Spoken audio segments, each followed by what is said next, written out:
그러니까 복음이 위로가 된다는 이야기는 무슨 얘기냐면 우리에게 진짜 복음이 뭡니까? 그래서 예수님을 보내주신 거예요.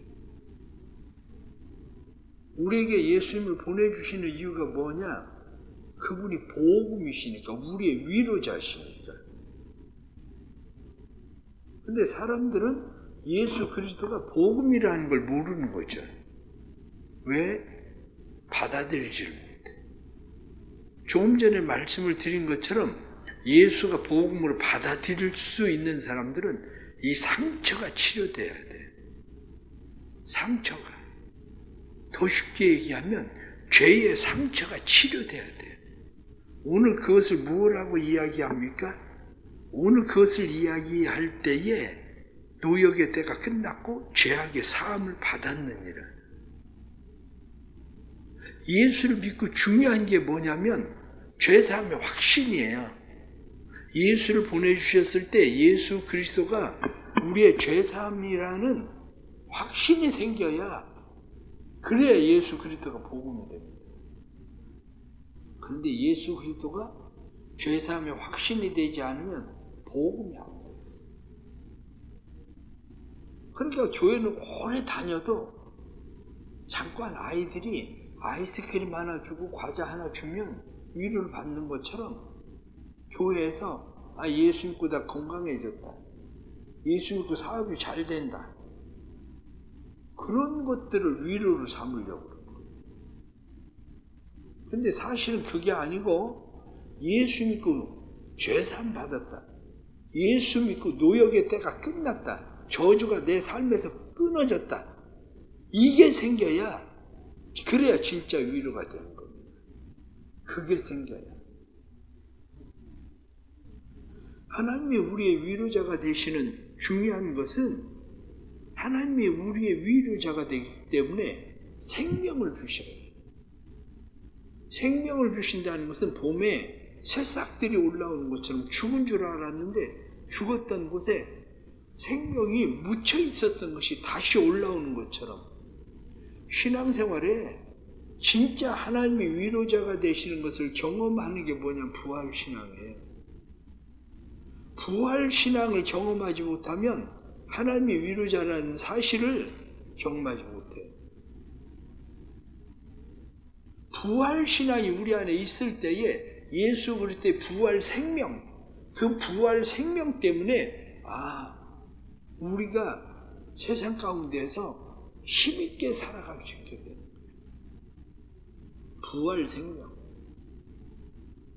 또 다른 하나는 우리는 임마누엘이라고 해요. 하나님이 우리와 함께 하신다. 어느 때는 무엇을 주고 도와주고 이렇게 하는 것도 굉장히 위로가 되지만 어느 때는 그런 것들이 전혀 위로가 되지 않을 때도 있습니다. 누군가가 상을 당했을 때 우리는 왜 그 집에 가서 상가집에 가서 때론 밤을 새워줍니까? 지금은 그렇게 하는 일들이 거의 없지만 왜냐하면 누군가가 곁에 있다는 사실만 가지고도 위로가 되기 때문에 그래요. 임마누엘은 하나님이 세상 끝날까지 우리와 함께 계신다는 위로예요. 그러니까 하나님이 우리에게 위로가 되신다. 그 얘기는 하나님은 우리에게 예수님을 보내주시고 예수님을 보내주심으로 예수 그리스도 그분은 복음이에요. 죄사함, 저주로부터 끊어지는 노역의 때가 끝나는 뿐만 아니라 부활 생명. 내가 이제 다시 새롭게 시작할 수 있구나. 새롭게 살 수 있다. 출발할 수 있다. 그러는 생명이에요. 부활 생명. 또 다른 하나는 임마누엘. 하나님이 우리와 끝까지 함께 계시는 함께 하심. 이런 거죠. 그렇기 때문에 우리는 예수 그리스도를 통해서 그것을 배웁니다. 그런데 또 다른 하나 중요한 것을 성경이 말씀하고 있는 것이 뭐냐면 그것을 잘 깨달으려면 오늘 성경이 무엇하고 이야기하느냐? 성경은 6절 말씀에 그렇게 되어 있습니다. 마르는 자의 소리여 이르되 외치라 대답하되 내가 무엇이라 외치리까 하니 이르되 모든 육체는 풀이요 그의 모든 아름다움은 들의 꽃과 같으니 인생이라는 것이 별거 아니라는 걸 알아야 돼요.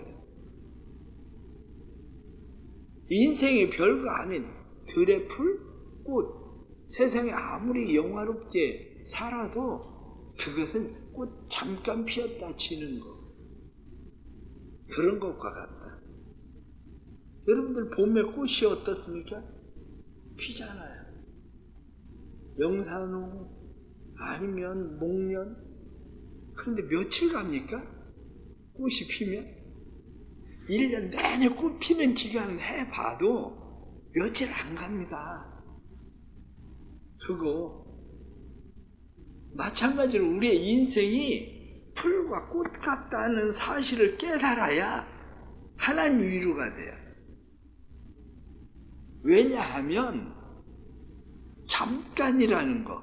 그런데 주의 말씀은 영원하다는 사실을 깨달아야 우리가 이 세상 사는 것 잠깐이지만 우리가 지금 가고 있는 이 길이 아버지 집에 가고 있는 나그네 길에 불과하다는 것을 깨달아야 하나님의 말씀이 위로가 됩니다. 그런데 이 세상을 영원한 것처럼 살아가니까 세상에서 위로를 받으려고 하는데 위로가 안 되는 거예요. 아버지 집을 알고 그 집을 확실히 아는 사람, 그곳이 영원하다는 것을 아는 사람은 이 또한 지나가리라. 길 지나가다가 보면 별별 일 다 만납니다. 근데 이 또한 지나가리라. 지금 내가 아버지 집에 가고 있는 과정에 불과하다는 사실을 깨닫는 거란 말이죠. 그럴 때에 비로소 하나님의 말씀이 우리에게 위로가 되는 거지 그게 아닌 사람이 하나님의 말씀이 어떻게 위로가 됩니까? 그럴 때야 비로소 하나님의 말씀이 위로가 됩니다. 또 다른 하나는 오늘 성경 9절 말씀에 아름다운 소식을 전하는 자여 그렇게 되어 있습니다. 아름다운 소식을 전해라. 너희가 위로자가 되라. 이렇게 말씀하시는 거죠. 위로를 받는 것만 아니라 위로를 받은 사람들이 위로자가 되는 거죠. 복음을 전한다는 게 뭡니까? 왜 우리는 오이코스들을 초청하고 그들에게 복음을 전하려고 합니까? 오이코스를 초청하고 그들에게 복음을 전하려고 하는 이유는 세상이 영원한 것이 아닌데 그거 깨달아야 그들이 위로가 되죠. 우리가 종종 그렇습니다. 전도 축제를 하고 이런저런 일들을 해서 사람들 선물 주고 선물들 줘서 사람들 데려오고 그거는 장사꾼의 판촉이나 불과해요. 그거 가지고는 전혀 안. 한 사람이 교회에 와서 교회를 오래 다녔대요. 근데 오래 쉬었대요. 한 20년 다녔는데 그런데 오래 쉬었대요. 내가 왜 쉬셨습니까? 그랬더니 이런저런 얘기를 해요. 제가 그냥 한마디로 얘기했어요. 예수를 못 만났다. 예수 못 만나서 그런 거라고. 예수를 만났으면 20년 동안 다닌 사람이 쉴 리가 있냐고. 예수를 안 만났으니까 그러는 거지 예수를 못 만나서 그런 거다. 그래요. 예수 못 만나서 그런 겁니다. 교회 초청잔치를 한다고 해도 그들이 마음속에 진짜 예수를 만나는 위로가 생겨야 복음이 들어와야 그래야 진짜 위로를 받는 일이 되는 거지. 교회 조금 오래 다니게 해주면 뭐 할 건데요. 제가 이번에 신방을 하면서 남자 교인의 남자 집사님에게 편지를 썼어요. 편지 내용은 그런 거예요. 나 정말 집사님한테 미안하다. 교회를 다니면서 교회에서는 얼굴을 보지만 나하고 복음에 대해서 이야기를 해본 적이 한 번도 없어서 미안하다. 왜? 나는 그분이 진짜 구원 받았는지는 모르겠어요. 근데 내가 볼 때에는 구원을 받았다는 확신이 없어요. 그냥 목사의 느낌이기만 하면 다행입니다. 근데 목사의 느낌이 아니라 그 느낌이 사실이라면, 그래서 내가 편지를 쓰면서 얘기했어요. 내가 은퇴하기 전에 당신하고 진짜 복음에 대해서 얘기하고 싶다. 내가 그거 하지 못하고 내가 은퇴하면 나 평생 후회할 것 같아. 시간 좀 줘라. 나하고 복음에 대해서 얘기를 해보자. 목자인데, 목자가 뭐 하는 사람입니까? 어떻게 하면 사람 뭐 친해져서 교인들하고 친해지고 그래가지고 교인들 교회 잘 나오게 할까? 그 잘 나오게 하면 뭐 할 건데요? 잘 나오게 하면. 때로는 우리 교회 뭐 10년 다니다가 교회 안 나오는 사람도 있고, 잘 10년 동안 나오게 하면 뭐 할 건데? 그럼 와서 헌금하면 뭐 할 건데? 그게 하나님이 쓸 거예요, 그게?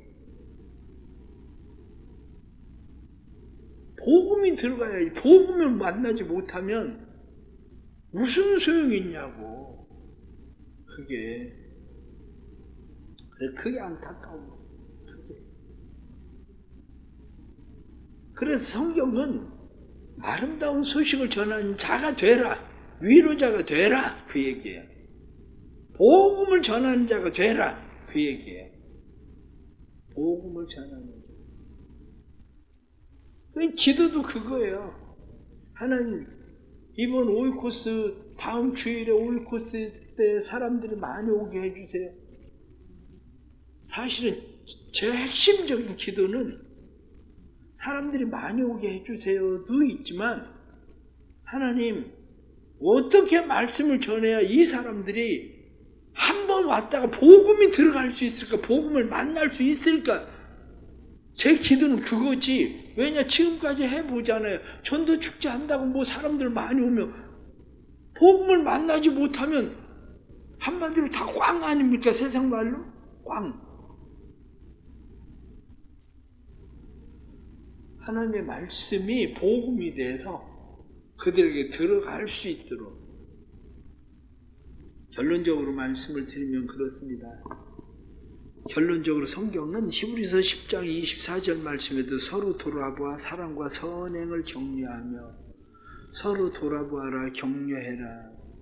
데살로니가전서 4장 18절 말씀에도 여러 말로 위로하라, 이렇게 이야기한 것처럼 진짜 위로는 뭡니까?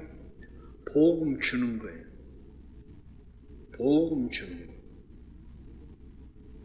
우리 하나님께서 은혜 주셔서 우리 사랑하는 성도들, 때로는 외로움도 있고 환난도 있고 낙심도 있고 근심도 있고 두려움도 있고 죽음도 있습니다.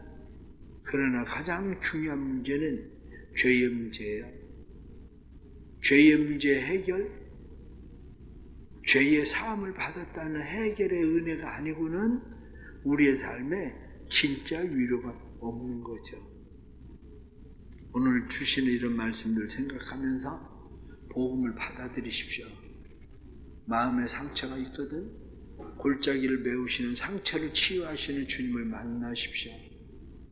마음이 높아져 있거든 교만을 깎으시는 주님을 만나십시오. 인생의 험한 광야를 만나고 사막을 만났거든 그곳에 위로를 주시는 하나님을 만나십시오. 복음이 위로입니다. 복음을 통해서 우리의 삶이 새롭게 되는 은혜가 있기를 간절히 바랍니다. 기도하겠습니다. 하나님 아버지, 저희들에게 은혜를 베푸셔서 진정한 그리스도의 복음이 우리 안에 살아있게 해 주옵소서. 하나님이 예수님을 보내주신 것은 예수 그리스도가 복음이시기 때문에 예수님을 보내주셨고, 하나님이 예수님을 부활시키신 것은 예수 그리스도의 부활이 우리에게 생명을 주시기 때문이며, 하나님이 우리에게 성령님을 보내주신 것은 세상 끝날까지 내가 너희와 항상 함께 있다 약속하신 위로인 것을 저희들이 깨닫습니다. 우리를 도와주옵소서. 우리에게 은혜를 베풀어 주셔서 복음의 놀라운 하나님의 은혜가 삶에 임하게 해 주옵소서. 복음의 은혜가 삶에 임하게 해 주심으로 우리가 복음의 사람들이 되게 해 주시고, 복음의 사람으로 하나님의 선하신 뜻을 이룰 수 있도록 우리를 축복해 주옵소서. 뿐만 아니라 우리가 복음을 전하는 위로자 되게 해 주옵소서. 복음을 전하는 위로자 되게 해 주셔서 진정한 위로가 세상에 있는 것이 아님을 깨달아 인생은 풀과 꽃과 같아서 잠깐 있다가 시들어 버리는데 주의 말씀만이 영원하다는 것을 깨닫는 은혜를 전하게 해 주셔서 잠깐 인생길 가다가 우리가 아버지 집에 가는 것을 깨달아 아버지 집을 향해 가는 자들이 되도록 도와주옵소서. 크신 은혜와 사랑 베푸셔서 저희들로 하여금 마음의 복음을 받아들이게 해주셔서 감사합니다. 아름다운 소식을 전하는 자들이 되게 해 주옵소서. 아름다운 소식을 전하는 자들 되어 하나님께서 상처 입은 마음들 열어주시고 치유해 주시고 복음을 받아들일 수 있도록 도와주셔서 이들이 다시 주님의 십자가의 은혜, 복음의 은혜를 만나게 해 주옵소서. 오늘도 성령님 새벽에 나와 기도하게 하셨으니 마음에 품은 오이코스들 마음속에 복음이 들어갈 수 있도록 주님 은혜 더하여 주옵소서.